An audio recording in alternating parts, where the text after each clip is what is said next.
लोगों के पीछे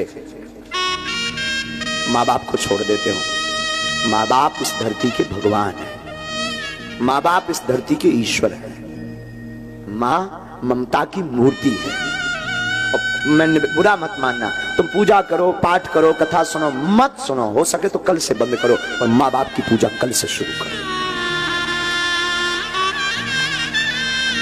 तुम पूजा कर पाओ, शायद ईश्वर तुम पर कृपा ना करे।